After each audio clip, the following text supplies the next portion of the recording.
அமித்ஷாவிடம் சரணடைந்திருக்கக்கூடிய Vijay, delete செய்யப்பட்டிருக்கக்கூடிய WhatsApp chatting, ஆள் மாற்றி கடிதம் அனுப்பியிருக்கக்கூடிய சிடிஆர் நிர்மல்குமார், 23 கூட்டத்தில் 19 கூட்டம் ரத்து. இப்போவாவது பாஜகவை எதிர்ப்பாரா விஜய்? விஜயை பழிவாங்கக்கூடிய செங்கோட்டையன், ஆதவ் அர்ஜுனா, பிளாக்கில் விற்ற டிக்கெட் மொத்தமாக அம்பலம், விரட்டி அடிக்கும் விஜயுடைய ரசிகர்கள். கூடிய சீக்கிரமே பாஜகவுடன் கூட்டணி, உண்மையை உடத்தி இருக்கக்கூடிய ராம்தாஸ் அத்வாலே. இது மாதிரி பல்வேறுபட்ட விவரங்களை தான் இந்த தேர்தல் சம்பந்தமான கள நிலவரங்கள் இந்த வீடியோவில் பார்க்க போகிறோம். அதுக்கு முன்னாடி யாரெல்லாம் பேட்டை டிவியை சப்ஸ்கிரைப் பண்ணாமல் பார்க்குறீங்களோ அவங்க மறக்காமல் சப்ஸ்கிரைப் பண்ணிவிட்டு இந்த வீடியோக்களை உங்கள் நண்பர்களுக்கு அதிகமாக ஷேர் செய்யுங்க. ஏன்னா நீங்கள் செய்யக்கூடிய அந்த சப்ஸ்கிரைபர் தான் இப்படி பல தரவுகளை சேகரித்து வீடியோ போடக்கூடிய எங்களுக்கு அது ஒரு ஊக்கமாகவும் இருக்கும். ஓகே, இன்னைக்கு மிகப்பெரிய அளவில் ஒரு தலைப்பு செய்தி என்னன்னு பார்த்தோம்னா, அமித்ஷாவிடம் சரணடைஞ்சிருக்கக்கூடிய நடிகர் விஜய். இதுதான் இன்னைக்கு முக்கிய செய்தியாக மாறி போயிருக்கு. தாவேகாவுடைய கட்சி சார்பில் அவங்களுடைய ஐடி விங்கோடைய பொறுப்பாளராக இருக்கக்கூடிய சிடிஆர் நிர்மல்குமார், முன்னாள் பாஜக நிர்வாகி, ஆர்எஸ்எஸ் உடைய தொடர்பு இருக்கக்கூடிய ஒரு நபர், பாஜகவில் ஐடி விங் பொறுப்பில் இருந்த நபர், இன்னைக்கு தாவேகால ஐடி விங் பொறுப்பில் இருக்காருயா. அவர் உள்துறை அமைச்சகத்துக்கு நம்ம அமித்ஷாஜிக்கு ஒரு கடிதம் ஒன்று எழுதுறாரு. அந்த கடிதத்தில் அவர் குறிப்பிடுறது என்னன்னா, விஜய் வந்து ஒரு ப்ரொடெக்டட் பர்சன், ஒரு பாதுகாக்கப்பட்ட ஒரு நபர். ஒய் பிரிவு பாதுகாப்பு நடிகர் விஜய்க்கு இருக்கு. ஆனா விஜய்க்கு இங்க தமிழ்நாடு அரசு, தமிழ்நாடு காவல்துறை போதிய பாதுகாப்பு வழங்குவதில்லை. 30/3/2026 அன்னைக்கு விஜய் வந்து பெரம்பூர்ல வந்து வேட்புமனு தாக்கல் செஞ்சுட்டு பிரச்சாரத்துக்கு பெரம்பூருக்கு போறாரு, குளத்தூருக்கு போறாரு. அங்க விஜய்க்கு போதுமான அளவுக்கு தமிழ்நாடு காவல்துறை வந்து பாதுகாப்பு வழங்க மறுத்துட்டாங்க, பாதுகாப்பு அவங்க நிராகரிக்கப்பட்டிருக்குது. அதனால நீங்க இதுல தலையிட்டு விஜய்க்கு உரிய பாதுகாப்பு வழங்கணும். ஏன்னா அவர் வந்து ஒரு ப்ரொடெக்டட் பர்சன், அவர் ஒய் பிரிவு பாதுகாப்பின் கீழே இருக்கிறதால அவருக்கு நீங்க பாதுகாப்பு வழங்குறதுக்கு நீங்க வலியுறுத்தணும் அப்படின்னு சொல்லி அமித்ஷாஜியுடைய அலுவலகத்துக்கு தாவேகா கட்சி சார்பில் இந்த கோரிக்கை மனு வச்சிருக்கிறாங்க. ஆரம்பத்தில் இந்த கடிதம் வெளியில வந்தது, கொஞ்ச நேரத்தில் டெலீட் பண்றாங்க. எங்க டெலீட் பண்றாங்க அப்படின்னு பார்த்தோம்னா, ஆக்சுவலா இந்த அனௌன்ஸ் வந்து தாவேகா கட்சி சார்பில் தான் வந்தது. அதாவது ஒவ்வொரு கட்சிக்குமே ஒரு வாட்ஸ்அப் குரூப் ஒன்று இருக்கும். இந்த வாட்ஸ்அப் குரூப் என்னன்னா, மீடியாக்களுக்கு ஒரு கட்சி சார்பில் இருந்து ஒரு செய்தியை மீடியாக்களுக்கு சொல்றதுக்காக எல்லா மீடியாவும் கூப்பிட்டு வர வச்சு, அதெல்லாம் பழைய காலத்து ட்ரெண்டு. இன்னைக்கு சடனா ஒரு நியூஸ் சொல்றதா இருந்தா ஒவ்வொரு கட்சி சார்பிலையுமே மீடியாக்குன்னு சொல்லி ஒரு வாட்ஸ்அப் குரூப் வச்சிருப்பாங்க. இருக்கக்கூடிய எல்லா டிவி சேனல், யூடியூப் சேனல் எல்லாருமே அந்த வாட்ஸ்அப் குரூப்ல இருப்பாங்க. அந்த குரூப்ல அந்த கட்சி சார்பில் இருந்து அந்த கட்சியை சேர்ந்தவர்களால் மட்டும்தான் போஸ்ட் பண்ண முடியும். ஒன்லி அட்மின் குரூப், அது வந்து மற்ற நபர் யாரும் போஸ்ட் பண்ண முடியாது. அந்த கட்சி சார்பில் இருந்து அந்த நியூஸை பதிவிடுவாங்க. அந்த நியூஸை எடுத்துக்கிட்டு டிவி சேனலுக்கு நியூஸை வெளியிடுறது வழக்கம்.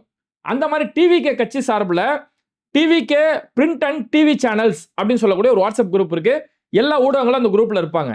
அந்த குரூப்ல டிவிகே கட்சி சார்பில் ஒரு கடிதத்தை ஒன்று வெளியிடுறாங்க. நாங்க வந்து நடிகர் விஜய்க்கு பாதுகாப்பு தேடி உள்துறை அமைச்சகத்துக்கு கடிதம் எழுதியிருக்கிறோம் அப்படின்னு சொல்லி ஒரு கடிதத்தை அவங்க தான் போஸ்ட் பண்றாங்க. இது போஸ்ட் பண்ணோன்னா எல்லா ஊடகங்களுமே இது செய்தியா வந்துருச்சு. இந்த மாதிரி அமித்ஷா கிட்ட பாதுகாப்பு கேட்டிருக்கிறாங்க. இது ஒரு விமர்சனமா மாறுது. ஏப்பா, திமுக அரசியல் எதிரிங்கிற, அரசியல் எதிரி எங்கள்ட்ட பாதுகாப்பு கொடுக்கலன்ற, ஆனா பாதுகாப்பை போய் கொள்கை எதிரிகிட்ட போய் நீ கேட்கறிய. பாஜக இதோட பெரிய எதிரியாச்சு, உனக்கு தான் கொள்கை எதிரியாச்சே, அது என்ன பாதுகாப்புன்னு வரும்போது பாஜக கிட்ட போய் பாதுகாப்பு கேட்கறியே அப்படிங்கிற ஒரு கேள்வி. கரூருடைய விஷயத்துல இங்க தமிழ்நாட்டில் இருக்கக்கூடிய காவல்துறை இந்த வழக்கு விசாரிக்க கூடாது, பாஜக கண்ட்ரோல்ல இருக்கக்கூடிய சிபிஐ தான் இந்த வழக்கு விசாரிக்கணும்னு சொல்லி எப்படி ஒரு பிரச்சனை வருமோ பாஜக கிட்ட போய் சரணடைஞ்சாங்களோ, அடுத்த சரணடைகிறதுக்காக இந்த வேலையை செஞ்சிருக்காங்க. அப்ப இது மீடியால வெளிவந்து இதை பலரும் பல வகையில் விமர்சனம் முன்வைக்கவும், உடனே தாவேகா கட்சி சார்பில் இருந்து அந்த வாட்ஸ்அப் குரூப்ல இருந்து அந்த மெசேஜை டெலீட் பண்ணிடுறாங்க. அந்த மெசேஜை உடனே அறக்க பறக்க அந்த மெசேஜை டெலீட் பண்ணிட்டு அவங்களுடைய கட்சி சார்பில் இருந்து அவங்களுடைய ராஜ்மோகன் திடீர்னு வந்து இப்படிலாம் ஒரு கருத்தை நாங்கள் சொல்லவே இல்லை, ஊடகங்கள் தவறான செய்திகளை பரப்புகிறார்கள். ஏன்னா செய்தியை வெளியிட்டது நீ, டெலீட் பண்ணது நீ, அதுக்கப்புறம் ஊடகங்கள் தவறான கருத்தை பதிவிடுறாங்க, வதந்திகளை பரப்பினாலும் எங்களை யாராலும் முடக்க முடியாது, திமுக சதியை நாங்கள் முறியடித்து காமிப்போம். எதுக்கெத்தாலும் திமுக, இவங்களுக்கு மூக்கு சளி வரலாலும் முக ஸ்டாலின் மேல பழி சொல்லிட்டு இருப்பானுங்க போல இருக்குது. அந்த மாதிரி கோளாறு மாளாறு வேலை காட்டினதால அப்ப இவங்களுக்கு எப்பெல்லாம் பிரச்சனை ஏற்படுதோ அப்பெல்லாம் போய் அமித்ஷா கிட்ட போய் சரணடையக்கூடிய ஒரு கூட்டம் தான். ஜனநாயகன் படத்துக்கு பாஜக தரப்புல இருந்து இவ்வளவு பெரிய அழுத்தம் கொடுக்கும் போதும் பாஜகன்ற வார்த்தை கூட வாயில வரல. ஒரு பிரச்சனைன்னு வரும்போது பாஜக கிட்ட போய் சரணடையதே இவங்க வேலையா வச்சிருக்கிறாங்கன்னு சொல்லி இவங்களுடைய வண்டவாளங்கள் முழுக்க இன்னைக்கு தண்டவாளம் ஏறிடுச்சு. சரி, ஓகேப்பா, எல்லாம் ஓகே, விட்டுரு. நான் என்ன சொல்றேன், போய் அமித்ஷாஜி கிட்ட போய் அனுமதி கேட்கற இல்லையா, அந்த அனுமதியாச்சும் முறையா போய் கேட்கறீங்களாடா? யாரா நீங்களாம்? ஒரு கடிதம் கூட இவங்க எழுத தெரியல. இவங்க தான் தமிழ்நாட்டோட தலையெழுத்த மாத்த வந்திருக்கிறாங்களாம். அதாவது இப்போ அமித்ஷா கிட்ட, உள்துறை அமைச்சகத்துக்கிட்ட அந்த கடிதம் எழுதணும் அப்படின்னா உள்துறை செயலாளர் கிட்ட தான் அதை அனுமதி கேட்கணும். உள்துறை செயலாளர் கிட்ட தான் அந்த புகாரை முன்வைக்கணும். ஆனா உள்துறை செயலாளருக்கு கடிதம் எழுத சொன்னா மணிப்பூர் ஆளுநருக்கு போய் கடிதம் எழுதி வச்சிருக்கானுங்க. உங்களை சும்மாவா தற்கொலைங்கிறாங்க? யாருக்கா உங்களை தற்கொலைன்னு சொல்றதுக்கு யாருக்கு ஆசையா? ஏன் உங்களை தற்கொலை சொல்றேன்னா, பண்றதெல்லாம் தற்குறி. தலைமை தற்குறியே இவங்க தான். பண்றதெல்லாம் தற்குறித்தனம். அப்புறம் எங்களை தற்குறின்னு சொல்றாங்களே புலம்ப வேண்டியது. அதுல சிடிஆர் நிர்மல்குமார் தான் அந்த கடிதத்தை எழுதுறாரு. கடிதம் யாருக்கு எழுதுறாருன்னா, அஜய் பல்லாவுக்கு கடிதம் எழுதுகிறார். உள்துறை செயலாளர் அஜய் பல்லாவுக்கு இந்த கடிதத்தை நாங்க எழுதுறோம்ங்கிறாரு. அஜய் பல்லா யார் தெரியுமா? 2024 2 வருஷத்துக்கு முன்னாடி 2024 மார்ச் 24ஆம் தேதியே அஜய் பல்லா ரிட்டையர்ட் ஆகி போயிட்டாரு. அவர் அங்கிருந்து தன்னுடைய உள்துறை செயலாளர் பொறுப்புல இருந்து ரிட்டையர்ட் ஆகி அதுக்கப்புறம் இன்னைக்கு மணிப்பூர்ல கவர்னரா உட்கார்ந்துட்டு இருக்காரு. 2 வருஷத்துக்கு முன்னாடி ரிட்டையர்ட் ஆன ஒரு நபருக்கு தான் இன்னைக்கு போய் கடிதம் எழுதிட்டு இருக்காங்க. இன்னைக்கு உள்துறை செயலாளர் பொறுப்புல கோவிந்த் மோகன் தான் இன்னைக்கு உள்துறை செயலாளர் பொறுப்புல இருக்காரு. அப்போ கோவிந்த் மோகனுக்கு லெட்டர் எழுதணுமா? அஜய் பல்லாவுக்கு லெட்டர் எழுதணுமா? அஜய் பல்லா என்னைக்கு ஓய்வு பெற்றாரு?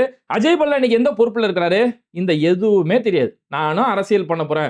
இன்னைக்கு நான் அரசியலுக்கு வந்தேன். இன்னைக்கு நானே முதலமைச்சர். நாளைக்கு நான் தான் அமெரிக்கா ஜனாதிபதி. ட்ரம்ப்புக்கும் எனக்கு தான் போட்டி. இன்னும் கொஞ்ச நாள் பாருங்க, விஜய் அப்படி முத்தி போனாலும் போயிடும். 2 பேருக்கு தான் போட்டி.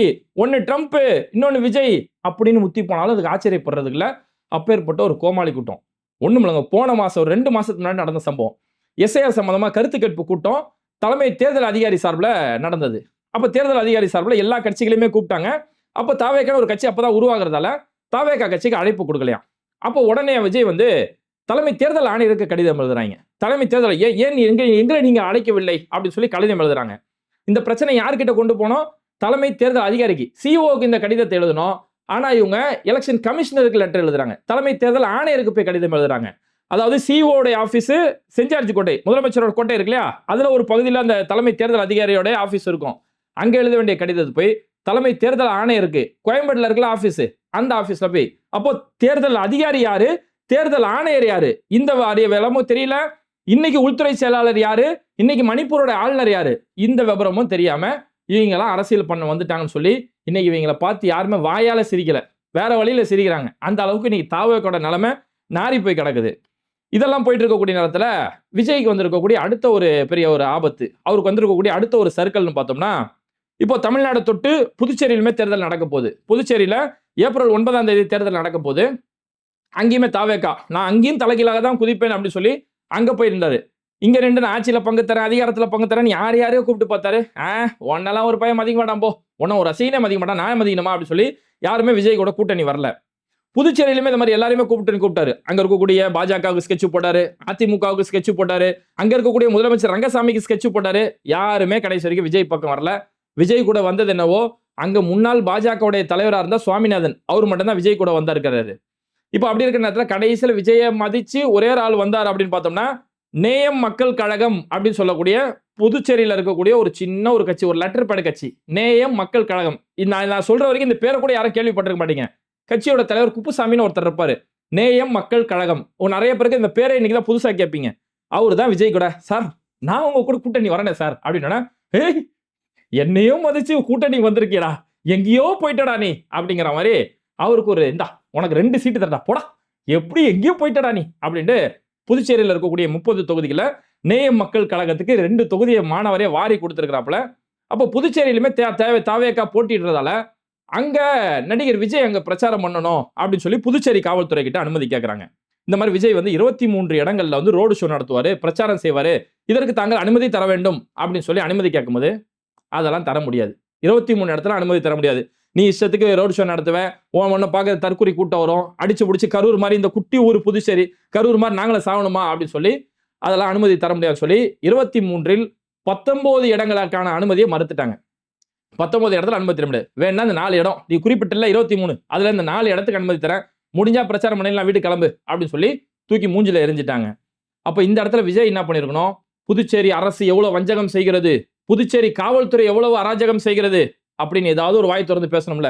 இங்க முறைப்படி பாதுகாப்பு கொடுத்து முந்தானத்து குளத்தூர்ல நீ தண்ணி தரல யாருக்கும், அங்க பெண்கள் மயக்கம் போட்டு விழுந்தாங்க, தமிழ்நாடு காவல்துறை அவங்களுக்கு எல்லா உதவியும் செஞ்சு கொடுத்து பாதுகாப்பு ஏற்பாடு செஞ்சாங்க.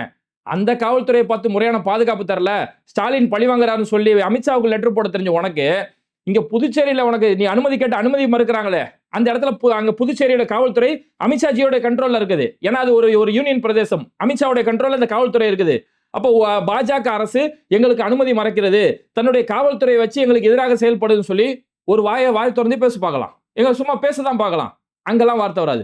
நாளைக்கு புதுச்சேரிக்கே போய் பிரச்சாரமே பண்ணாலும் மு.க. ஸ்டாலின் சார் 2 பேருக்கு தான் போட்டின்னு புதுச்சேரியில போய் உட்கார்ந்து மு.க. ஸ்டாலினை பத்தி தான் இந்த தற்கொலை பேசிட்டு இருக்கோம். அப்ப அப்பேற்பட்ட இந்த மாதிரியான ஒரு வாக்க பிரிக்கக்கூடிய திமுகவுக்கு எதிராக மட்டுமே, திமுகவுடைய வாக்குகளை பிரிக்கிறதுக்காக மட்டுமே களமிறக்கி விளைக்கப்பட்டிருக்கார் நடிகர் விஜய் அப்படிங்கிறது தொடர்ந்து விஜயோட வண்டவாளம் எல்லாம் தண்டவாளத்துல ஏறிட்டு இருக்குது.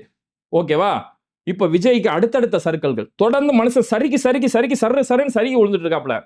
நம்ம செங்கோட்டையன் அங்கிள், செங்கோட்டையன் அதிமுகல இருந்து வந்தாரா, 50 ஆண்டு கால அரசியல் அனுபவம் உள்ளவரு, எம்ஜிஆர் காலத்துல இருந்து செங்கோட்டையனுக்கு அனுபவம் இருக்குது அப்படின்னு சொல்லி ரொம்ப வேகமா வரவேற்று அவருக்கு கோபிச்செட்டிப்பாளையத்தோட தொகுதியுமே கொடுத்துட்டாங்க. இன்னைக்கு செங்கோட்டையன் ஒரு இடத்துல பேட்டி கொடுக்குது. செங்கோட்டையன் என்ன கேக்குறாங்க, என்ன சார் விஜய் சார் வந்து 2 இடத்துல போட்டிடுறாரு, கான்பிடென்டா இருங்கன்னு போற இடம்லாம் சொன்னாரு, கடைசியில் அவருக்கே கான்பிடென்ட் இல்லாம 2 இடத்துல நிக்கிறாரு அப்படின்னு ஒரு கேள்வி கேட்கும் போது செங்கோட்டையன் அதுக்கு பதில் சொல்றாரு, மக்கள் பிரதிநிதித்துவ சட்டத்தின்படி ஒருத்தர் 4 இடத்துல போட்டிடலாங்க. ஆக்சுவலா 2001ல ஜெயலலிதா அம்மாவே இதை போட்டிட்டாங்க இல்லையா அப்படின்னு சொல்லி ஜெயலலிதா உதாரணம் காட்டி மக்கள் பிரதிநிதித்துவ சட்டத்தை அடிப்படையில் 4 இடத்துல போட்டிடலாம்னு சொல்லி செங்கோட்டையன் சொல்றாரு.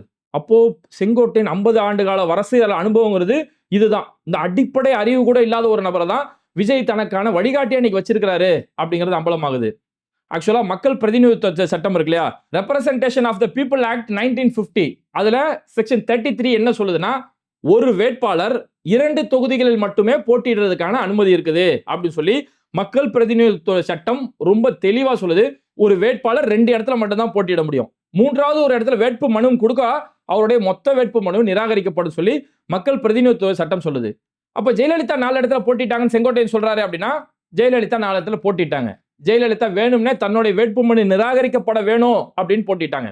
ஆக்சுவலா ஜெயலலிதா அவங்க முதலமைச்சர் அந்த காலகட்டத்தில், ஆரம்பத்தில் முதலமைச்சர் அந்த காலகட்டத்தில் டான்சி வழக்குன்னு சொல்லி ஒரு வழக்கு ஜெயலலிதா மேல, ஒரு நிலம் சம்பந்தமான நிலத்தை வந்து அநியாயமா வாங்கிட்டாங்க அப்படின்னு சொல்லி ஒரு டான்சி வழக்கு ஜெயலலிதா அவங்க மேல அந்த வழக்கு நிரூபிக்கப்பட்டு ஜெயலலிதா, சசிகலா இவங்களுக்கு வந்து 3 ஆண்டு சிறை தண்டனை அப்படின்னு சொல்லி கொடுக்கப்பட்டது.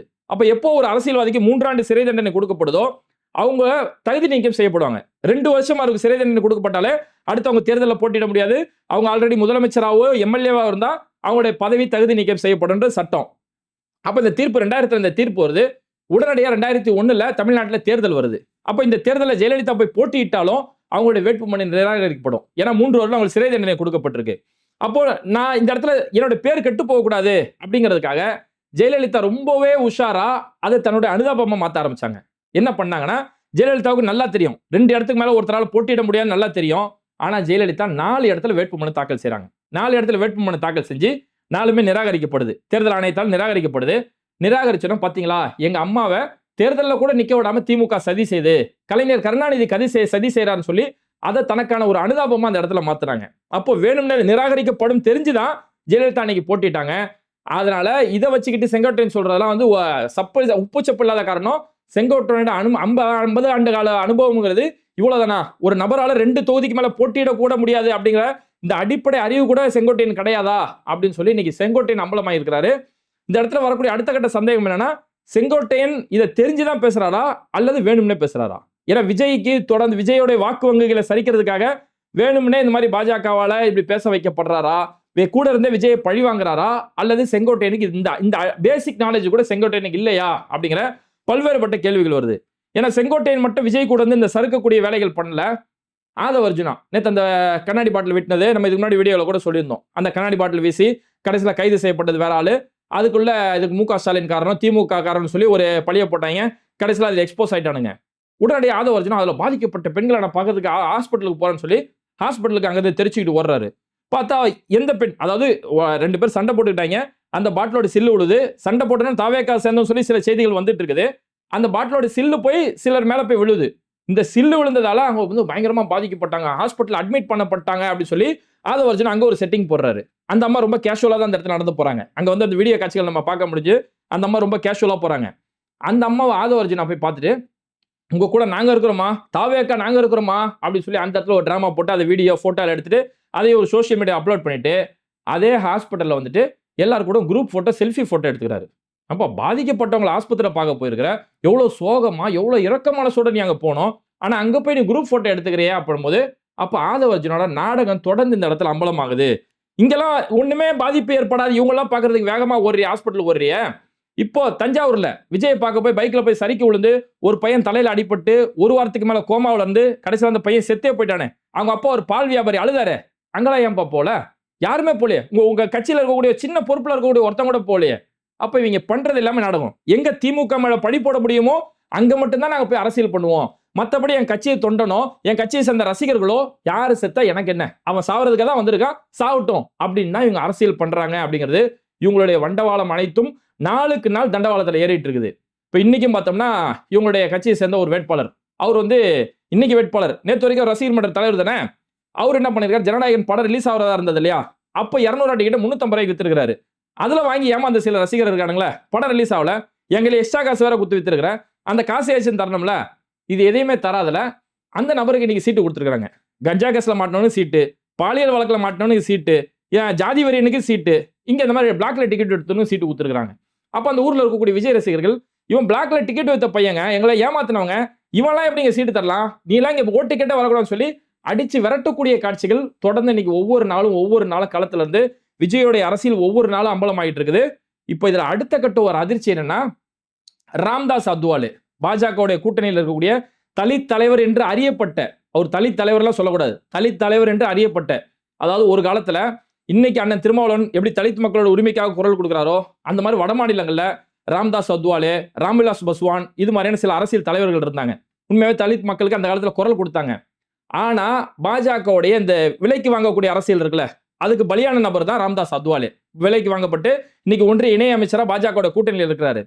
இந்த ராம்தாஸ் அத்வாலே இப்போ அவர் கொடுத்திருக்கக்கூடிய பேட்டி என்னன்னா, தமிழ்நாட்டில் ஒரு தொங்கு சட்டசபை அமையும், அதுக்கு தான் நாங்கள் காத்துட்டு இருக்கிறோம், டிஎம்கேவுக்கு மெஜாரிட்டி இல்லாம ஏடிஎம்கேவுக்கு மெஜாரிட்டி இல்லாம ஒரு தொங்கு சட்டசபை அமையும், அந்த நேரத்தில் விஜயோடைய ஆதரவு எங்களுக்கு தேவைப்படும், விஜய்க்கு ஒரு கணிசமான எம்எல்ஏ கிடைச்சிருச்சுன்னா விஜய் கூட கூட்டணி வச்சு என்டிஏ கூட்டணி அமைக்க, பாஜகவோட ஆட்சி அமைக்கிறதுக்கு நாங்க விஜய் கிட்ட பேச்சுவார்த்தை நடத்துவோம் அப்படின்னு சொல்லி இவங்களுடைய திட்டங்கள் எல்லாமே இன்னைக்கு ராம்தாஸ் அத்வாலே அப்லோட் பண்ணிட்டாரு. இதை தான் நம்ம விஜயோட அரசியல் ஆரம்பத்துல இருந்து எதிர்த்துட்டு இருக்கோம். இது ஒரு தற்கொலை கூட்டம், மக்களை தவறான அரசியல் படுத்துது அப்படிங்கிறது மட்டும் இல்ல, விஜயோடைய அரசியல் கடைசியில பாஜகவுக்கு மட்டுமே பயன்படும் அப்படிங்கறதால தான் நம்ம தொடர்ந்து விஜயோட அரசியல் எதிர்த்துட்டு இருக்கிறோம். ஏன்னா இன்னைக்கு ராம்தாஸ் அத்வாலே பேசியிருக்கிறாரு, விஜயோடைய தரப்புல இருந்தோ தாவேகா கட்சியோட தரப்புல இருந்தோ, இல்லங்க அவர்லாம் சொல்றதெல்லாம் பொய்யுங்க, நாங்க என்னன்னாலும் பாஜக பக்கம் போக மாட்டோம், அதிமுக கூட கூட்டணி வைக்க மாட்டோம்னு சொல்லி இன்னைக்கு வரைக்கும் வாயில இருந்து ஒரு வார்த்தை வரல. ஒரு பிரச்சனைனா அமித்ஷாவுக்கு தான் போய் லெட்டர் எழுதுறாங்க. அப்ப விஜயோடைய அரசியல் என்பது அதோட இறுதி முடிவு அப்படிங்கிறது அது கடைசியில பாஜக கிட்ட தான் போய் முடியும். இந்த தமிழ்நாட்டில் எப்படியாவது பாஜக கால் ஊன்றதுக்காக எப்படி ஆந்திராவில் பவன் கல்யாணம் வச்சு அங்க ஒரு திட்டம் போட்டாங்களோ அந்த மாதிரி இங்க நடிகர் விஜய் வச்சு போடக்கூடிய ஒரு திட்டம், இது பாஜகவுடைய அரசியல் சித்து விளையாட்டு அப்படிங்கிறது நாளுக்கு நாள் அம்பலமாகுது. அதனால பாஜக எந்த வழியில எப்படி வேணாலும் மாறு வேஷத்துல ஏ டீம் பி டீம் சொல்லி பல ரூபத்துல வரும், நடிகர்கள் மூலியமா வரும், என்னென்னவோ ரைடுகள் காட்டி வரும். எந்த ரைடுகளுக்கும் பயப்படாத தமிழ்நாட்டில் திமுகவுடைய கூட்டணி, இங்க இருக்கக்கூடிய ஜனநாயக கூட்டணி, காங்கிரஸ், திமுக, விடுதலை சிறுத்தைகள், மனிதநேய மக்கள் கட்சி, எஸ்டிபிஐ மாதிரி இப்படி கொள்கை பிடிப்போட இருக்கக்கூடிய இந்த கூட்டணி இருக்குல்ல, இந்த கூட்டணிக்கு நம்ம வாக்களித்தால் மட்டுமே தமிழகத்துடைய உரிமை, தமிழர் உரிமை பாதுகாக்கப்படும் அப்படிங்கிறது நமக்கு நடக்கக்கூடிய ஒவ்வொரு நிகழ்வுகளால இது அம்பலமாகுது. அதனால தமிழ்நாட்டு மக்கள் வரக்கூடிய தேர்தலில் ரொம்பவே நம்ம சிந்திச்சு இங்க தமிழ்நாட்டில் திமுகவுடைய கூட்டணிக்கு உதயசூரியன் சின்னத்துல வாக்களிக்க வேண்டியதுதான் இன்னைக்கு தமிழ்நாடுடைய பிரச்சனைக்கு அது காலத்துடைய கட்டாயம். ஓகே, இது மாதிரி பல்வேறுபட்ட தகவல்களை உங்களுக்காக ஆதாரங்களோட தொகுத்து வழங்கிட்டு இருக்கோம். அதனால மறக்காம யாரெல்லாம் சப்ஸ்கிரைப் பண்ணாம பாக்குறீங்களோ அவங்க மறக்காம சப்ஸ்கிரைப் பண்ணிட்டு இந்த வீடியோக்களை உங்க நண்பர்களுக்கு அதிகமா ஷேர் செய்யுங்க. இணைந்திருப்போம். மிஸ்டர் பர்ஃபெக்ட் மென் வெல்னஸ், திருமணம் ஆகக்கூடிய அனைத்து ஆண்களின் இல்லற பிரச்சனைக்கும் ஒரே தீர்வு. வயதான